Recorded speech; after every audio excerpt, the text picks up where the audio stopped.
자, 이제 계속해서 도시군객시설 사업 24페이지부터 보겠습니다. 전체 그림부터 먼저 확인을 해야 돼요. 그래서 도로, 학교, 공원을 만들기 위해서 입안에서 결정을 합니다. 그 결정을 이름하여 도시군계획시설 결정이라고 부르게 됩니다. 그래서 이 도시군계획시설 결정 고시라고 하는 거 있어요. 근데 앞에서 용도지역 지구구역과는 다르게 얘는요, 실제로 도로를, 학교를, 공원을 건설하는 사업이라는 과정이 필요합니다. 즉 용도지역 지구구역의 경우 지정하고 나면 그냥 끝나는 거죠. 그런데 도시군객시설에 있어서는 따로 이 실제로 도로, 학교, 공원을 건설하는 사업이 필요하고요.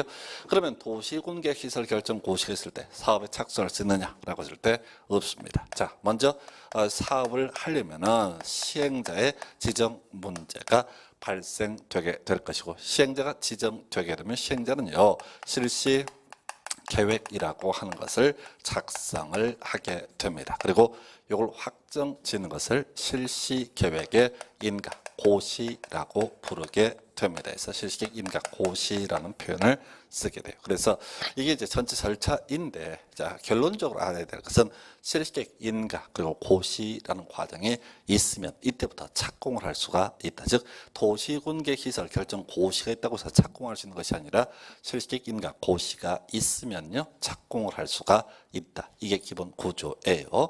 자, 한편 우리가 실시계획 인가 고시 하기 위해서 전 단계로서 실시계획의 작성이라고 하는 거 필요하고요. 뭐 뒤에서 얘기했지만 실시계획이라고 하는 것은 구체적인 건설 계획을 의미하게 됩니다. 자, 한편 실시계획 작성하기 위해서는 먼저 시행자의 지정 문제가 나와야 돼요. 그래서 시행자가 먼저 지정되고 그다음에 실시계획 작성 인가고시 해서 경우수 따져봐야 됩니다. 바로 시행자 누구냐라고 했을 때 바로 행정청이 시행자가 되는 경우 있고요. 그다음에 비행정청이 시행자가 되는 경우 크게 두 개로 대별해서 볼 수가 있습니다. 그래서 자, 우리 교재 가지고 이제 확인하면 도시군계획시설 사업의 정의라고 하는 거, 도시군계획시설을 설치, 정비, 개량하는 사업. 말장난 하려면 기반시설을 설치, 정비, 개량. 틀렸어요? 도시군계획시설을 설치, 정비, 개량하는 사업. 이렇게 정의를 하고 있고요. 일단 논의 포인트는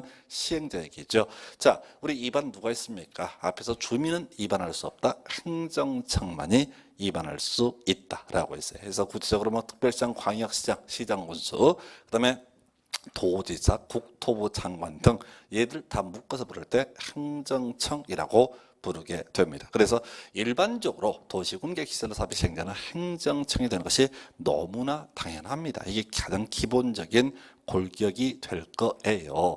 자, 그런데 바로 비행정청도 시행자 될 수 있다. 그래서 이건 이제 그거 생각하면 좋겠다. 요 근래 이제 뭐 시끌시끌 사회적으로 시끄러운 얘기 나오면서 그 누구지? 기흥 컨트리 클럽 그 골프장을 개인, 물론 이제 법인이긴 한데 소위 이제 공적 주체가 아니라 개인이 소유하고 있는 경우가 있습니다. 과거 법을 분석을 하면 이렇습니다. 자, 골프장은요 기반시설의 일종으로 분류를 합니다. 야구장, 축구장 기반시설의 뜻이 골프장도 기반시설로 분류했었고요. 기반시설의 설치를 위해서는 행정청이 입안, 행정청이 결정, 이게 기본이라고 그랬어요. 한편 우리 앞에서 기반시설의 설치 등은 누가 바로 주민도 제한할 수 있다. 비행정청도 제한을 할 수가 있다라고 했었고요. 그래서 이런저런 과정을 통해서 결과적으로 비행정청이 골프장을 갖게 되는 배경, 바로 시행자가 비행정청인 경우가 상정이 돼야 합니다. 해서 뭐 이런 경우의 순대, 일단은 그 행정청의 기본이 시장 군수예요. 그래서 여러분 교재 25페이지에 하나도 안 중요해요. 요건 이제 시험에 나와도 답이 아닌 지문이야. 특별시장, 광역시장 뭐 등등등 시장 군수. 이 법도는 다른 법률에 따로 규정이 없으면 그 사람이 시행자가 된다. 즉 입안했던 사람이 시행자가 된다. 이런 구조고요. 그 다음에 지사가 지정한 시장 군수라고 되어 있는데 이것도 별것도 없어. 말이 어려워서 그렇지. 자, 지금요 행정구역 하나의 도에 여러 개 시군이 있을 거란 말이에요. 그랬을 때 자, 원래 예를 들어서 경기도 안양시가 있고 경기도 군포시가 바로 맞닿아 있습니다. 했을 때 안양시를 대상으로 도로 만들 때는 안양시장이 입안하면 될 테고 군포시장이 군포시에 대한 도로를 만들 때는 군포시장이 입안하고 그때는 시행자가 바로 안양시장이나 군포시장이 되는 게 일반적이죠. 그런데 문제는 도로라고 하는 것은 도로 같은 경우는 특히나 두 개 시군에 걸쳐 있어야 되죠. 혼자가 안에 있는 도로도 의미가 있겠지만 다른 시군과 연계가 되는 도로가 의미가 있어요. 이렇게 했을 때 이때는 어떻게 해야 되느냐? 기본적으로 시장 구조가 시행자가 되는데 둘 이상의 시군에 하나의 도이고 둘 이상의 시군에 걸쳐 있을 때는 이들은 도지사가 그 중에 한 명을 시행자로 지정을 해준다. 이런 취지예요. 그냥 듣고 버릴 내용이에요. 그리고 또 하나 국토부 장관 또는 도지사도 어떻다 시행자가 될 수 있다. 여기까지는 다 기초적인 개념입니다. 이걸 갖고 답을 뽑는 영역이 아니에요. 해서 그 옆에 사이드 지문으로서 도시군계 시설 사업이 둘 이상의 지자체 관할구에 걸쳐서 시행되는 경우 뒤에 뭐 사업 면적 큰 지자체가 사업 시행되고 이거 말도 안 되는 거예요. 그래서 이거 갖고는 쉽게 얘기할 수 없어요. 이때는 경우에서 두 가지입니다. 하나의 도의 관할구역에 속했으면 도지사가 지정을 하고요. 그다음에 둘 이상 시도에 걸쳐 있을 때는 국토부 장관이 지정을 하는 그런 구조입니다. 누가 시행자가 될 것인가. 근데 얘기를 디테일하게 갈 건 아니고 그냥 몰라도 돼. 막히면 통과 답 아니니까 중요한 건 답은 항상 정형화되어 있어요. 바로 비행정청 얘기입니다. 자, 27회 때도 이 문장을 갖고 또 답을 뽑았어요. 해서 자, 일단은 비행정청도 어떻다? 시행자가 될 수가 있다. 이게 제일 기초적인 개념이에요. 한편 두 번째 단계로서 비행정청의 시행자가 되기 위해서는 면적 3분의 2 이상을 소유해야 되고 총수 2분의 1 이상의 동의를 받아야 한다. 이게 두 번째 단계야. 답 안 나와. 이거 몰라도 돼. 자, 문제는 개나 소나 시행자가 될 수 있는 것이 아니라 비행정청이 시행자가 되기 위해서는 일정한 요건을 충족을 해야지 어떻다 시행자로 지정을 받을 수 있다. 왜? 얘는 나중에 수용도 할 수 있고 무소불위의 권력을 행사하기 때문에 개나 소나 시행자가 될 수 있는 것은 아니다. 이렇게 가야겠고요. 세 번째 나오는 개념 바로 토지공사 지방공사 얘기입니다. 자, 볼까요? 토지공사 지방공사는 행정청에 해당이 된다. 비행정청이 됐을 때 당연히 비행정청입니다. 자, 그런데 원래 비행정청은 면적 3분의 2 이상을 소유하고 총수 2분의 1 이상의 동의를 받으라고 했다고요. 근데 토지공사 지방공사는 믿을 수 있는 자입니다. 그래서 이 토지공사 지방공사의 경우에는 뭐라고요? 이런 경우에는 따로 소유하지 않아도 되고 동의를 거치지 않아도 된다. 바로 답이 됐던 질문은 항상 이 긴 얘기를 자, 안 해도 된다 이렇게 될 수는 없기 때문에 항상 틀린 것을 고르시오라고 할 때 바로 옆에 질문 나와 있죠. 토지주택공사 끄트머리 동의를 받아야 한다. 틀렸다고요? 또는 면적을 소유해야 된다. 틀렸다고요? 그래서 토지공사 나왔으면 그 다음 뭐 나오겠어요? 지방공사 나올 줄 알았었는데 27회 때도 또 토지공사가 나왔어요. 그래서 하여튼 토지공사, 지방공사의 경우에는 아무런 요건 없이 시행자가 될 수가 있다. 그러니까 이게 왜 시험 문제에 답을 뽑냐면 자 보십시다. 시행자는 가장 기본 행정청이 되는 것이 원칙이다. 경우에서 몇 개 나오겠죠. 한편 비행정청도 시행자가 될 수가 있다. 그리고 비행정청이 시행자가 되려면 면적 3분의 1 이상 소유하고 총수 2분의 1 이상의 동의를 받아야 한다. 이게 가고 그런데 토지공사 지방공사는 비행정청임에도 불구하고 어떻다? 이런 동의 요건 또는 등을 요하지 않는다. 그러면 시험 문제는 뭐라고요? 제일 마지막에 나와 있는 토지공사 지방공사 동의를 얻어야 된다라는 식으로 해서 틀린 것을 고르셔야 할 때 항상 답을 뽑는 지문이 되겠습니다. 그래서 앞에 뭐 시장구조가 시행자가 되고 이런 경우에서 틀리든 맞든 아예 큰 이슈가 되지 않는다. 답이 되는 것은 아주 정형화되어 있다. 이렇게 정리할 수 있겠습니다. 그래서 첫 번째 출제 포인트 바로 토지공사, 지방공사 아무런 요건 없이 시행자가 될 수 있다. 요거 하나 기억하시겠고요. 그 다음에 시행자 보호조치 중에서 먼저 분할 시행. 그래서 자 문장 긴데 분할하여 시행할 수 있다라고 되어 있죠. 큰 쟁점 되지 않습니다. 이건 답 안 뽑아요. 나와도 답이 아니야. 서울의 지하철 만드는 경우를 상상해 보시기 바랍니다. 자, 지하철도 기반 시설이고요. 그런데 이 사업 시행자가 혼자서 땅 밑에 구멍 파는 게 아니에요. 자, 수백 개 공구로 쪼개서 이렇게 사업을 진행을 합니다. 그걸 이름하여 뭐라고요? 분할하여 시행할 수 있다. 요 정도. 그다음에 이제 타인 토지 출입 등 요건 안 볼 거예요. 이건 워낙 오래전에 한 12, 3년 전에 한때 유행했던 문제인데 제가 이제 교재 작업을 할 때 15년 가까운 자료를 다 정리하다 보니까 넣어놓긴 했는데 요즘에 트렌드에 맞지 않아요. 넘어가서 여러분 교재 26페이지에 수용권, 일시 사용권 나와 있습니다. 그래서 일단은 수용권이라고 하는 것은 토지 소유자가 싫다라고 해도 땅을 강제로 뺏어낼 수 있는 권리, 보상금 주지만은 자 이게 수용권이고요. 일시 사용권이라고 하는 것은 토지 소유자가 싫다고 해도 그 사용을 강제로 자기들이 쓸 수 있는 권리, 물론 보상을 해줍니다. 이걸 일시 사용권이라고 불러요. 그래서 우리가 소유권은 사용 수익과 처분 두 개로 구분한다라고 개념을 분석을 해봤을 때, 자 사용 수익 원래 이제 소유권은 배타적인 물건이란 말이죠. 그럼에도 불구하고 이 사업 시행자는 남의 땅 들어가서 돈 좀 주고 쓸 수가 있고요. 또 처분과 관련해서 팔기 싫다고 해도 강제로 뺏어낼 수가 있다. 그래서 지문에 수용할 수 있다, 수용 또는 사용할 수 있다, 일시 사용할 수 있다, 이런 것들은 답이 안 돼. 워낙 기초적인 쟁점이니까. 그러면 시험 문제 답을 뽑을 수 있는 것이 무엇이냐? 18회 때, 14회 때 구성됐던 그런 주제인데요. 바로 사업 인정 및 고시라고 하는 것이 쟁점이 되겠습니다. 사업 인정 및 고시의 의제. 자, 개념 설명드릴게요. 지금 도시군객시설 사업시행자 크게 가야 돼요. 자, 이 사업시행자 행정청이 되는 경우도 있고 비행정청이 될 수도 있는데 이 사람은 뭘 할 수 있다? 수용을 할 수가 있다. 수용권을 가지고 있다라고 되어 있어요. 자, 근데 이건 이렇게 이해를 들어야 되죠. 자, 친구한테 100만 원 꽂았어요. 나는 그 사람한테 100만 원 받을 권리가 있습니다. 근데 그 사람 주머니에 100만 원 있는 거 발견했네 했을 때 그 사람 주머니에서 100만 원 뺄 수 있느냐 했을 때 안 되죠. 우리가 채권을 회수할 권리는 있지만은 그렇게 뭐죠? 자력구제 허용되지 않습니다. 소송 거쳐야 되는 거예요. 그래서 무슨 얘기인 걸 하려고 하냐면 어떤 권한, 권리를 가지고 있는 것과 권리를 행사하는 것은 전혀 별개의 문제로 접근을 하셔야 됩니다. 그래서 다시 가볼까요? 도시, 군, 계획, 시설, 사업 시행자는 뭘 할 수 있다? 수용권을 행사할 수 있다. 수용할 수 있어요. 그런데 자, 수용권을 행사하기 위해서는 뭐가 필요하다고요? 절차를 준수를 해야 된다고요. 근데 이때부터가 어려운 거야.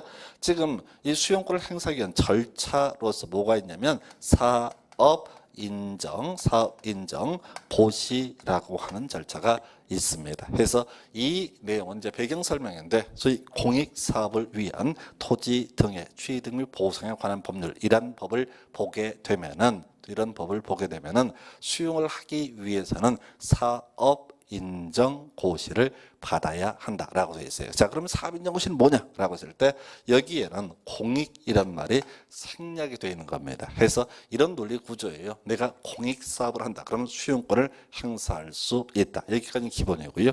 두 번째, 수용권을 행사하기 위해서 내가 스스로 공익 사업이라고 생각했을 때 수용할 수 있는 것이 아니라 국토교통부 장관을 만나야 됩니다. 그래서 국토부 장관을 설득을 해야 돼요. 이 사업이 왜 공익사업인지를 설명을 하는 거야. 그러면 국토부 장관이 이 사업 공익사업 맞네 라고 인정하고 자기 혼자 알고 있는 것이 아니라 외부에 발표합니다. 그걸 이름하여 뭐라 부른다고요? 사업 인정 고시라는 표현을 쓰게 됩니다. 발표하는 것까지 해서 지금 원래 수용권을 행사하기 위해서는 국토부 장관 만나서 사업 인정 고시라고 하는 것을 받아내야 되는데 이건 말이 그렇다는 얘기고 실무적으로 한 2년쯤 걸립니다. 엄청 시간이 많이 걸려요. 자, 보십시다.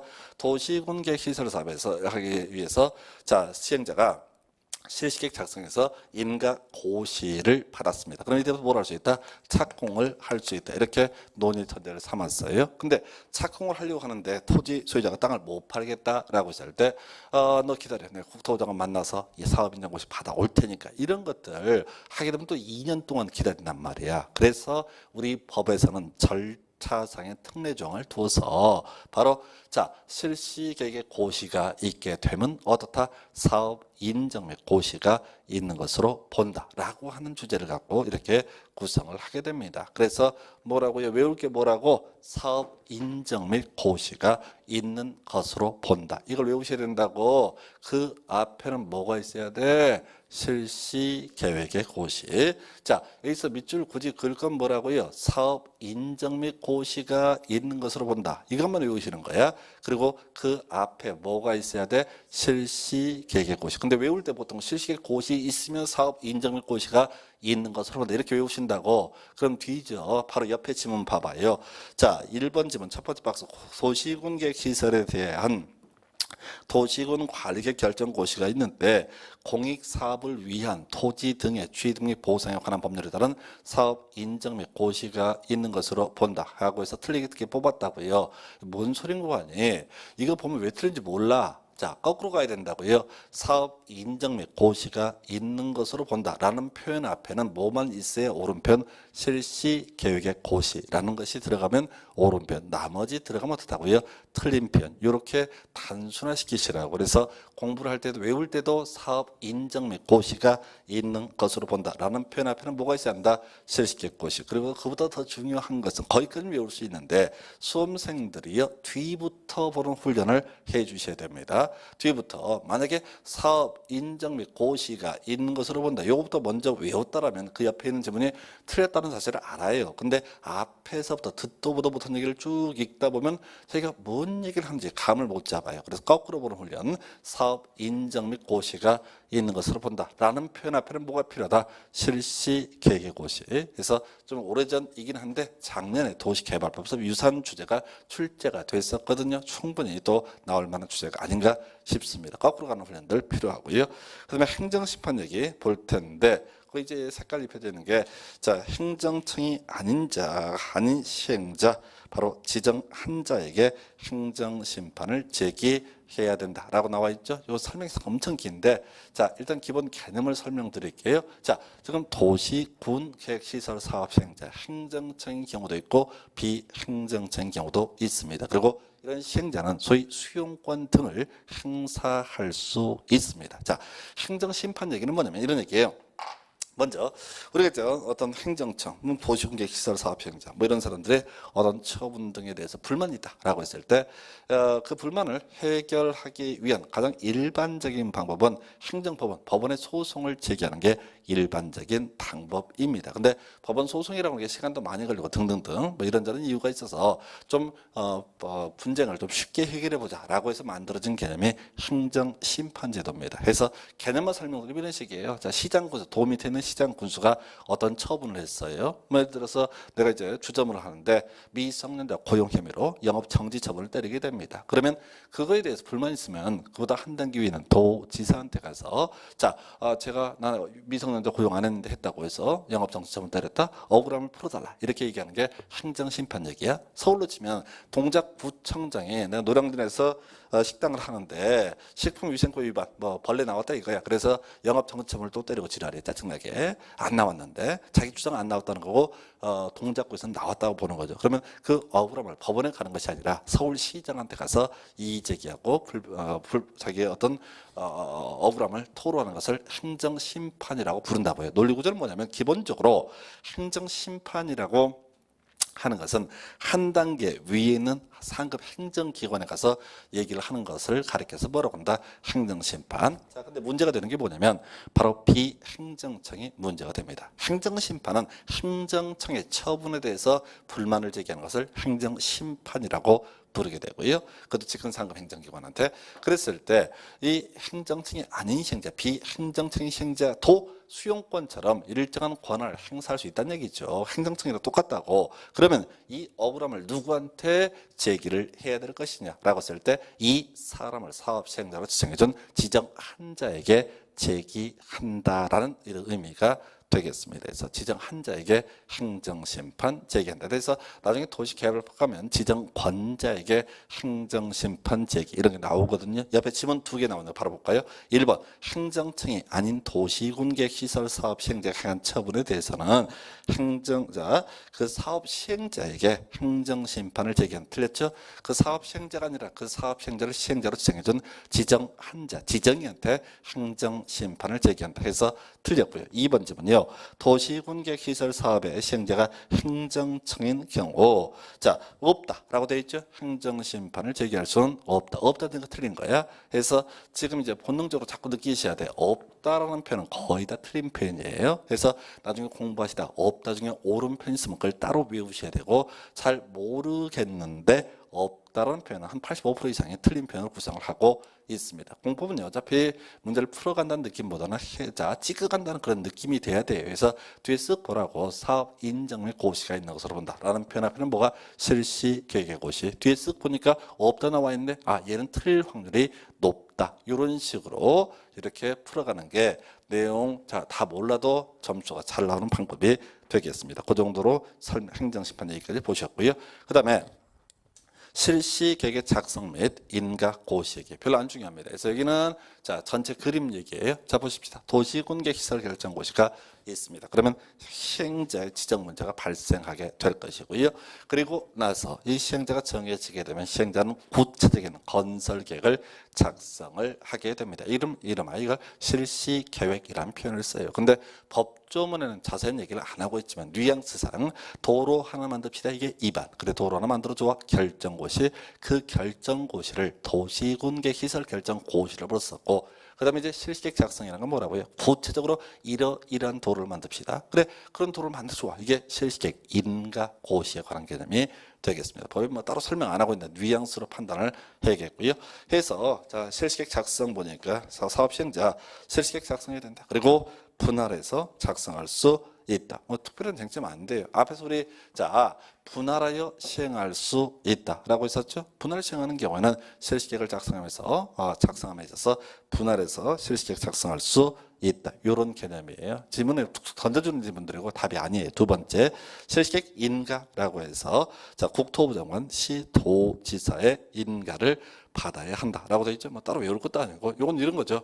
결정했던 사람이 누구야? 시도지사 대도시장 예외 국토교통부 장관. 그래서 결정 고시했던 사람이 결정 고시된 도시군관리계획에 맞게 실시계획을 작성했는지 여부를 확인해서 인가 등을 하게 되어 있습니다. 그리고 조건부 인가 나와 있죠. 이런 것들은 끝머리만 보는 거예요. 조건부로 인가할 수 있다라고 되어 있죠. 사실 허가도 인가도 다 조건부입니다. 기본적으로 다 조건부예요. 예를 들어서 도로 이렇게 만들고 싶어요 라고 했을 때 그럼 만드세요. 이걸 끝내는 게 아니라 도로 만드는데 다 좋은데 지역 주민들 민원 발생하지 않게 차량 통행할 때 소음 줄이고 진동 이런 거 좀 줄여라 뭐 이런 식으로 얘기를 붙이겠지. 건물 짓고 싶다고 했을 때 허가해 줄 때 그냥 네 마음대로 건물 지으세요. 새벽 2시든 3시든 이건 아니란 얘기지. 당연히 지역 민원 주민들 민원 발생하지 않게. 그래서 법에서는 항상 조건부로 인가할 수 있다. 조건부로 허가할 수 있다라는 식의 표현을 씁니다. 답 안 되고요. 한편 공고 및 연락 나와 있죠. 패턴 문제인데요. 지금 도로 학교 공원을 만들게 되면은 보고 버릴 거예요. 도로학교 공원을 만들게 되면 그 지역 주민들하고 연결이 된다고. 그랬을 때 주민은 닥치고 도로만 다녀 학교만 다녀 이러지는 않겠고요. 이런 실시계획 인가함에 있어서 국토부 장관 시도지사가 지역 주민의 의견을 듣게 돼 있다고요. 근데 시험에는 항상 뭐라고? 예외. 다음에 경우 그러하지 아니하다라고 나와 있죠. 해서 박스 나와 있다고 뭔지 모르지. 뭔지 모른다고요. 이러이러한 경우도 다 주민의 의견을 듣지 않는다. 이렇게 가는 거죠. 그렇게 가는 거라고요. 거기 보면 옆에 지문 26페이지 사업의 준공 예정일을 변경하는 실시계획 변경 요거 아니구나. 요거 변경 인가를 하는 경우 공고 및 열람을 하지 아니할 수 있다. 나와 있죠. 이것도 예외만 시험에 뜨는 거라고. 근데 답 안 되니까 버리셔야 되고요. 기본 구조 다시 갑니다. 실시계획을 인가할 때 기본적으로 주민의 의견을 듣는다. 근데 이러저러한 경우도 다 주민의 의견을 듣지 않아도 되는 경우가 있다. 이 정도까지 해서 지금 이제 감만 잡고요. 지금 계속 여러분들이 이제 수업을 통해서 기억을 해야 될 것은 패턴들을 잡아주시는 거고 그 다음에 버리는 거예요. 그리고 오른쪽 페이지 실시계획 변경 나와 있습니다. 그래서 지금 이제 실시계획 인가 떨어졌습니다. 그러면 그대로 도로를 만들고 학교를 만드냐? 아니지. 중간에 바꿀 수도 있다는 얘기죠. 바꿀 때 원칙적으로 어떻게 해라? 인가를 받아야 된다. 그런데요. 그 내용 중에 이러저러한 내용은 어떻다? 인가를 요하지 않는다. 시험에 뜨는 건 뭐라고요? 인가를 요하지 않는다고 거의 대부분 떠요. 근데 그 당시에 그 옆에 엽기적인 지문을 틀리게 뽑았어요. 사업구역 경계에 변경이 있더라도 건축물의 연면적 10% 미만을 변경하는 경우 실시계획 변경 인가를 받을 필요가 없다라고 해서 틀리게 뽑았죠. 일단 패턴 얘기로 가보십시다. 원래 이러한 내용을 변경할 때 어떻다? 이때는 인가를 요하지 않는다. 가 돼야 되죠. 다시 인가받은 실시계획을 변경할 때 인가를 받는다. 이게 원칙이고요. 그리고 이러이러한 내용을 변경할 때는 어떻다? 인가를 요하지 않는다가 돼야 되죠. 그러면 지금 뭔지 모르지만 어쩌고 저쩌고 이쪽 나왔으니까 인가를 요하지 않는다로 찍어야 되는데 얘는 그 중간에 있는 걸 바꿔치기 한 거야.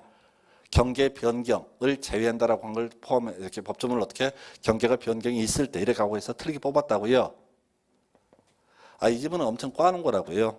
근데 이렇게까지 쫓아가시는 거 없고 그냥 찍으면 되잖아. 없다 틀렸다. 패턴이거나 없다 틀렸다. 이거 어차피 이 문제는 그러니까 법조문을 들여도 못 찾는다고 왜 틀리게 뽑았는지 바로 눈앞에서도 손을 댈 수 없고 학원 선생님도 못 풀어요. 근데 결국 찍고 가면 얼마나 좋아? 없다 틀렸다. 없다 중에 맞는 거 있어요. 근데 여러분들은 시험 보시는 동안에 없다 틀렸다 찍어놓고 아주 흐뭇하게 지나간다고. 그게 중요해요. 어차피 이래 주거나 저래 주거나 죽기는 마찬가지야. 어차피 찍는 주제 다 맞출 수도 없어요. 그런데 그 쓸데없는 지문들에 찍고 넘어가게 되면 나머지 지문들에 집중해서 푸실 수가 있다고. 근데 쥐뿔 내용도 모르면서 계속 가슴 막 저려 하면서 쳐다보고 있다고요. 그럼 죽도 밥도 되지 않는다고요. 그래서 기본적으로 패턴, 자 이런 내용을 변경할 때 다 이때는 인가를 요하지 않는다. 이게 기본 패턴. 유일하게 장난쳤던 지문. 또 나중에 정비법에서 한번 장난치는 지문이 뜨는데 그건 극단적인 13년 동안 2번 장난친 걸 갖고 쫓아가시면 안 되고 그냥 대강 이런 내용을 변경할 때 다 인가를 요하지 않는다. 그래서 이 내용이 문제가 아니라 도시개발법 3군데, 정비법 3군데 나중에 나온단 말이에요. 그 패턴에 관한 부분 23, 24, 25 때 한참 유행했던 문제인데 패턴 얘기 한번 지적해 드렸고요. 자, 여기까지가 바로 실시계획 인가 등에서 이렇게 실시계획 인가가 있으면 공사 착수, 사업 착수를 할 수가 있다. 일단 여기까지 가시는 거예요. 자, 그리고 나서 자 바로 비용 부담 얘기 보도록 하겠습니다. 자, 요거 더럽게 복잡하고 수험생들이 겁나 어렵게 받아들이는 것 중에 하나가 비용 부담 얘기예요. 그래서 근데 요 문제를 접근해 가실 때는요, 미리 결론부터 말씀드릴게요. 어떻게 이거 문맥을 파악해야 되면 이 사업 시행자가 행정청인 경우하고 비행정청인 경우로 대별해서 암기하시게 되면 사안이 되게 간단해집니다. 그래서 문제 구성을 할 때는 시행자가 행정청인 경우와 비행정청인 경우를 마구잡이로 막 섞어서 구성을 하게 된다고요. 그러면은 일단은 기본부터 가겠습니다. 비용 부담의 원칙부터 가볼까요? 자, 답 아니야. 기승전결의 기야. 워낙 기초가 되는 부분입니다. 그래서 자, 도시군계획시설 사업에 관한 비용은 국가가 하는 경우에는 국가 예산에서, 지자체가 하는 경우에는 지자체가 행정청이 아닌 자가 시행하는 경우 그 자가 부담함을 원칙으로 한다라고 되어 있죠. 말은 더럽게 길게 써 있는데 결국은 시행자가 다 부담한다. 국가가 시행하는 경우 국가 예산, 자 지자체가 하는 경우 자 지자체 예산, 그리고 비행정청은 뭐라고요? 비행정청이 그 비용을 부담함을 원칙으로 한다라고 되어 있다고요. 해서 일단은 요 얘기를 이제 비교를 하기 위해서 우리가 뭐부터 먼저 볼 거냐면 한 페이지 넘겨서 보조용자 28페이지 가면 보조용자 나와 있어요. 다시 위에서 한 7번째 줄인가요? 보조용자부터 먼저 확인을 해 보실게요. 해서 첫 번째 동그라미 5번 보조용자 보니까 행정청이 시행하는 도시군계획시설 사업에 대해서는 그 사업에 소요되는 비용을 50% 범위 내에서 국가 예산으로 보조용자할 수 있다라고 되어 있죠. 그래서 행정청은 50%까지 보조를 받을 수 있다 이렇게 되어 있고요. 그 밑에까지 가볼까요? 시행자가 행정청이 아닌 경우부터 검토해 보게 되면은 행정청이 아닌 자가 시행하는 도시군계획시설 사업에 대해서는 자, 그 소요 비용의 3분의 1 이하의 범위에서 국가 지자체가 보조 또는 융자할 수 있다라고 되어 있죠. 그럼 이제 정리해 보십시다. 지금 자, 비용 부담은 기본적으로 누가 부담한다? 시행자가 부담한다. 근데 국가 뭐죠? 행정청의 시행자에 대해서는 국가 예산에서 얼마까지? 50%까지 보조해 줄 수 있다. 한편 비행정청의 시행자의 경우에는 뭐라고요? 3분의 1까지 보조해 줄 수 있다. 되셨죠? 외우시라고. 다시 비용 부담 누가 한다? 기본적으로 시행자 몫이다. 그런데 행정청인 시행자는 국가에서 2분의 1까지 보조받을 수 있고 그다음에 비행정청인 시행자는 3분의 1까지 보조를 받을 수가 있다. 되셨죠? 가장 중심축이 이거라니까 나머지 내용들은 이제 비교 분석 들어가면서 가는 건지 이걸 그냥 외워서는 절대 못 외워져요. 그래서 자, 시행자가 비용 부담을 한다. 그리고 시행자는 중에서 행정청인 시행자는 국가에서 2분의 1까지 보조, 50%까지 보조. 그다음에 이제 지금 비행정청인 시행자는 어디에서 국가지자체 예산에서 3분의 1까지 보조. 되셨죠? 외웠다고 치고 이제 다시 돌아가서 여러분 교재 27페이지부터 시행자가 행정청인 경우 가지고 분석을 하겠습니다. 시행자가 행정청인 경우 첫 번째 항목 이익을 얻는 시 또는 군 나와 있고요. 끄트머리 가서 보십시다. 부담시킬 수 있다. 나와 있죠? 그러니까 내가 돈 들여서 뭘 만들었는데 이익을 받는 시군이 있으면 부담시킬 수 있다. 대충 봐요. 어차피 다 못 외우니까. 두 번째, 행자부 장관의 결정 나와 있죠. 요거 한번 전에 문제 구성이 됐었는데 시도지사는 그 시도에 속하지 아니하는 시군의 비용을 부담시키려면 해당 지자체장과 협의가 되지 않으면은 행자부 장관이 결정하는 바에 따른다 해서 요거 뭐냐면은 나중에 도시개발법 할 때 나올 텐데 지금 지자체 간에 싸움이 붙었다고요. 예를 들어서 서울특별시장이 도로 같은 걸 만들어서 과천시가 이익을 얻었다고 그러면 서울특별시장은 과천시장한테 비용 부담을 요구할 수 있다고요. 근데 얘기가 안 되면 어떻게 한다고요? 그때는 행자부 장관이 결정하는 바에 따른다. 해서 요것만 특이한 거고요. 그 다음에 세 번째, 이익을 얻는 지자체 부담시킬 수 있다. 나와 있죠? 세 번째 항목 겁나 길잖아요. 그래서 지자체 부담시킬 수 있다. 그리고 나서 넘어가서 공공시설의 관리자라고 해서 뭔지 몰라요. 근데 보니까 부담시킬 수 있다라고 돼 있죠. 자, 정리하면 됐습니다. 정리하면 그걸 이제 묶어가는 거야.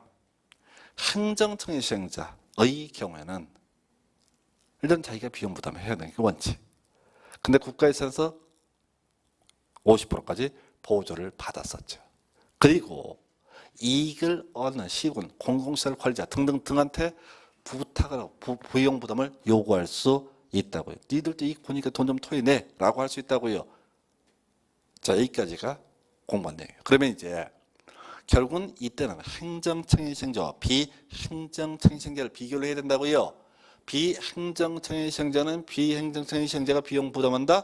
그리고 3분의 1까지 보조받을 수 있다. 딱 이렇게 끊었어. 그리고 얘는 손 내밀 수 있다 없다? 없다. 법조문에 그런 말이 없다고요. 그럼 문제 구성을 할 때는 자꾸 어떻게 되고 있냐면 얘들이 바로 비행정청인 시행자는 공공시설 관리자에게 비용 부담을 요구할 수 있다. 뭐 이런 식으로 장난을 친다고 해서 전체 그림을 보셔야 되는 거예요. 자, 시행자는 어떻다? 기본적으로 비용을 부담을 한다. 그리고 이때 경우에서 행정청일 때와 비행정청으로 구분해서 행정청일 때는 50%까지 보조를 받을 수 있다. 비행정청은 3분의 1까지 보조를 받을 수 있다. 그래서 얘는 50% 보조, 얘는 3분의 1 이하에서 보조를 받을 수가 있는데 그리고 행정청의 시행자는 얘한테도 지한테도 손을 내밀 수 있다고요. 근데 비행정청의 시행자는 손 내밀 수 없다고요. 시험 문제 구성을 할 때는 꼭 이런 식이라고 비행정청의 시행자 공공시설 관리자에게 비용 부담을 요구할 수 있다 이런 식으로 구성한다고요. 그러면 이제 머리 빠개지는 거 전체 맥락을 파악하면 쉬워지는 건데 이걸 디테일하게 읽어가다 뭔 소리인지 모르는 거야. 그래서 다시 숫자도 나왔던 거. 자, 행정청의 시행자 50%까지 국가에서 보조를 할 수 있고요. 비행정청인 시행자 3분의 1까지 보조할 수 있다. 비행정청인 시행자는 그걸로 끝나는 거야. 3분의 1 보조받고 더 이상 손 내밀 수가 없습니다. 그러나 행정청인 시행자는 뭔지 모르겠지만 얘한테 쟤한테도 어떻게 할 수 있다? 손을 내밀 수 있다. 그래서 출제하는 포인트는 아무래도 숫자 하나의 포인트가 될 수가 있겠죠. 숫자가 틀리기 때문에. 그리고 또 하나 가끔 이제 구성하는 게 이 전체를 물어보고 싶을 때는 비행정청인 시행자는 누구한테 손을 내밀 수 있다. 이런 식으로 트릭들을 쓰게 됩니다. 그래서 그게 아니라는 얘기죠. 비용 부담은 상당히 어려운 파트인데 이렇게 정리하시면 그간 문제들 다 푸실 수가 있고요. 자, 그 다음에 이제 여러분 교재 28페이지 공동구라는 주제 나와 있어요. 이 공동구에 관련된 이 개념의 경우에는 최근에 이제 2번 연속 출제가 됐어요. 사실은 좀 밋밋해요.